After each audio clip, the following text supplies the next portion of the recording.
One of the people that followed Fair Cop was Suella Braverman, and I thought she was a great Home Secretary, partly because she had a couple of meetings with us, which is great, and followed us very early on, which is also great. But she also spoke some uncomfortable truths. One of the uncomfortable truths that she spoke, and which ultimately led to her being sacked, was that in this country we have two-tier policing. One of the fundamentals of policing, as Robert Peel imagined it, is that we would have a police force which was entirely apolitical. A police force where you couldn't guess what their politics were. They were vanilla, politically vanilla. Unfortunately, Suella Braverman, like Fair Cop, noticed the fact that the police were operating in a way that seemed to suggest that they did in fact have a political agenda. They would police in favour of queer theorists. They policed in favour of LGBT ideology. They policed in favour of Black Lives Matter.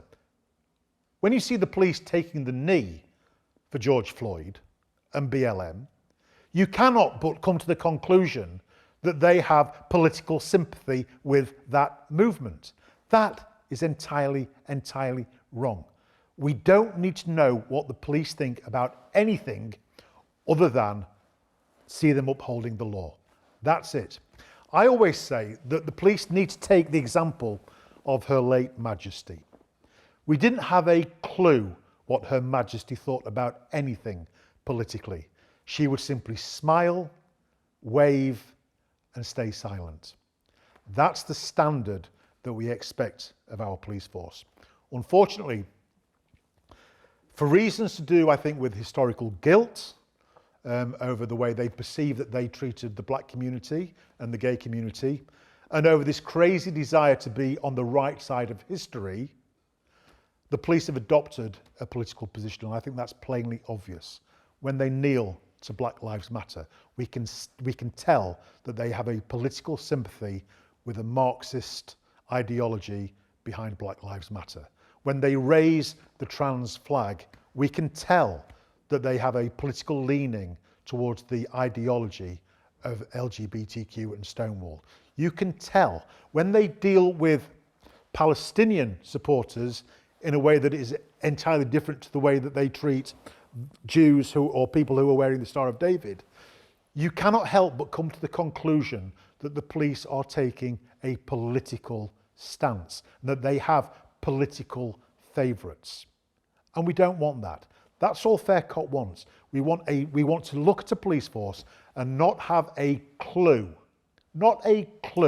where they stand on anything politically. Now, of course, the police will occasionally get things wrong. Occasionally, they will make an unjust arrest. Occasionally, they will get the facts wrong and investigate somebody where it was entirely unjustifiable. You have to allow that, because the police are like us. They're human. They make mistakes.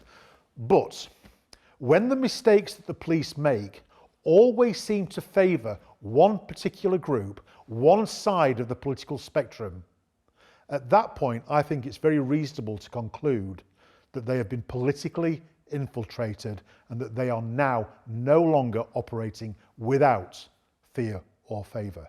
I don't want to see anything on a police uniform other than a name, a rank, a number, and the little insignia that tells you what force they're from. I don't want to see anything else. I don't want to see rainbow epaulets. I don't want to see Black Lives Matter. I don't want to see a Palestine sign. I don't even want to see a cross. I don't want to see anything that might give the impression that you are going to police with a degree of favour and with a degree of bias. Wearing that symbol does nothing other than diminish your position as a police officer and degrade that the trust of the public that you will operate beyond and above your own personal beliefs in order to police strictly to Peelian principles.